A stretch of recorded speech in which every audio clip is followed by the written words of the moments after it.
His name is Joel Patterson. He's going to help us to figure out this employment situation here in America. It's a problem that we have right here in our county, in our area, finding people to work for you. And the problem, of course, exacerbated by the number of people who say, you know what, I don't want to work anymore.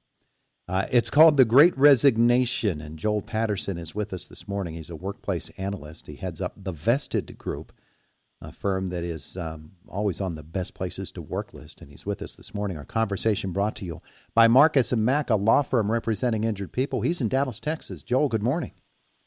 Good morning. How are you doing today? Wonderful. It's good to have you with us today. Thank you. So this situation was this something people saw coming?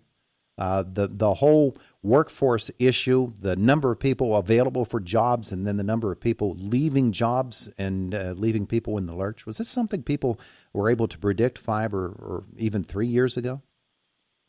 No, and especially not 2 years ago when COVID first hit. And, I won't rehash what happened. Everybody knows.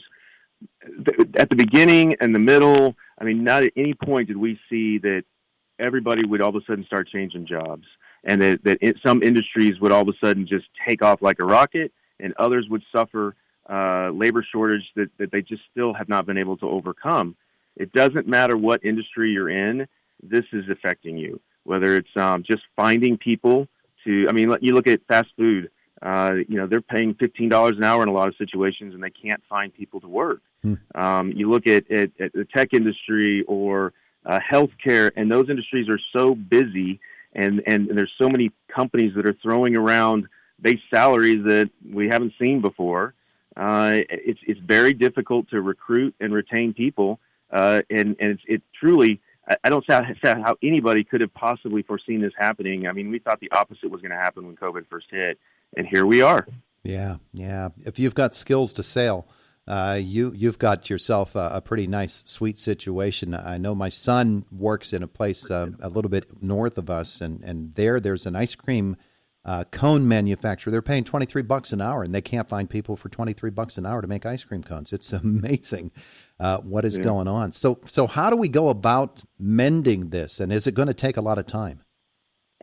It's going to take time, because I think what's happening now is you see all these people that have shifted careers or shifted companies that they work for. And when you're in a remote environment, that's fine. A lot of those people understand what's expected of them, what the norms of the culture are, what to do with their colleagues. But when you start looking at the lack of people to hire, and there's really only one other option, you've got to start building it from the bottom. So really training people, getting people from other industries to come into whatever it is that you need them to do.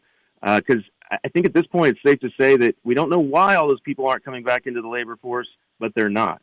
Mm-hmm. And so a lot of the companies, especially when you look at food service and other jobs like that, they just aren't coming back. And so people have to really invest in training and make sure that they're thinking long term, because in the short term, it's just going to be painful, and there's really no way around it. Politicians for years have been using as a staple of their campaigns, I'm going to bring jobs. Well, the jobs are there now. The people to fill them is the problem. And people who are resigning from their jobs and just saying, you know what, I've had enough of this. They're doing that for a reason, Joel. What are some of the reasons that people say that, I'm not going to work here anymore? It's been something I've done for long enough. Well, oftentimes tell people when you want to get to the next level in your career, you need to really create some space to kind of think about what you're going to do, how you're going to do that. People that are working 100 hours a week, they're never going to be able to get to that level because they just don't have time to think about it. Well, COVID allowed a lot of people time to think about things. And so a lot of this are the results of things that people wanted to do before COVID, but they were emboldened after surviving through the last year and a half. And so that's one reason they left or they're leaving. Other things are pretty normal situations in companies that struggle with lack of recognition, lack of empowerment. People aren't able to make decisions, lots of political infighting. Those are the reasons people might leave. But really, when they're looking out in the market these days, they're also recognizing that they can probably increase their base salary, find new benefits, and get the flexibility that they're looking for, not just on the days that they work, but also the hours that they work. And all of those things kind of come into play, and just say that the employees are in charge right now, and the employers are going to have to really think hard on ways to stand out from the crowd, because that's the only way you're going to get their attention. We might think that it's getting better, but it's probably going to get a little bit worse. About 4.4 million people quit their jobs across America in September. That's amazing, just a mind-boggling number. So as we think about that, what kind of changes can companies make in order to keep people, let alone to attract new ones? Yeah, the main thing is to eliminate uncertainty. Make sure that they feel valued. Make sure that you are communicating with them clearly and transparently. Create purpose and keep them engaged. And then, this always sounds silly, but make sure you're incorporating some fun. You got to make sure that people want to be there. There's this concept of work-life balance that I struggle with the term, because it makes it seem like one is good and the other is bad, and you've got to really kind of fight that. And I kind of look at it as if, to pretend that one doesn't impact the other every single day doesn't make sense. Mm-hmm. So recognizing that if you're having a bad day at work, you're probably going to have a bad day at home, and vice versa, and embrace your employees that way. Understand that that's the case, and really treat them as humans, not just as a resource. And create the culture that they're going to want to stay for the long haul, but also contribute to it and make sure that you are the organization that you want to be in the long run. I'm coming up on, it'll soon be 40 years doing this, and I've often been asked, how come so long? And I've always said that as long as the job remains interesting to me, more than anything else, if it's still an interesting job for me, then I'm going to keep riding it. We really have to make it interesting, don't we? People, there's nothing worse than being bored in my mind. So, your work day is going to be the longest if you're bored. So, keeping them engaged and challenged, finding problems to solve is really the way to keep people excited and give them energy throughout the day. If you can find ways to do that with your people, I think that you definitely will recognize the benefits. One other thing I'll mention is that in this Great Resignation time we're in, there's also something called a boomerang employee that has become a bigger item, and that's people that jump ship for whatever reason. Maybe it's salary, maybe it's just the grass is always greener kind of concept, and then get there and realize, this isn't exactly what I thought it was going to be. I kind of like to go back. About 20% of employees that are going to a new employee are coming back to their former employee because of that.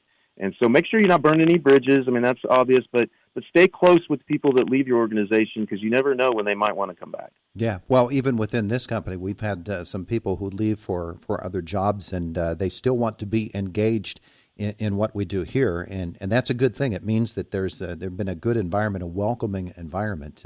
That's a little bit extra step that maybe companies didn't have to make that kind of an effort before, but they really do have to concentrate on that. We talk about soft skills, and maybe companies have to develop soft skills too. Oh, for sure. I mean, you talk about EQ, your emotional intelligence, and that's really the number one thing that managers need these days. You need to be able to have some empathy. You need to be able to relate to your people. You need to be able to coach them. It's not just about being a boss. It's about really coaching and investing in them and getting more from them in the long run. But really, that's also going to keep them engaged and keep them from looking around for other opportunities. He's Joel Patterson. He's with the Vested Group, a workplace analyst. What do you do? We're actually we work with a software called NetSuite, and we work with organizations that are looking to grow beyond where they are now and are being restricted by the systems that they have in place. So we like to work with companies that are growing and scaling. Oh, yeah. So you'll get a chance to really go inside what companies are doing and see what's working and what isn't. Yeah, every single time. I mean, we work with software, but that's just kind of the vehicle for change. I mean, what we do is really about working with the people, teaching them what their new job is going to be, how they're going to do it, but more importantly, kind of helping them live through the change.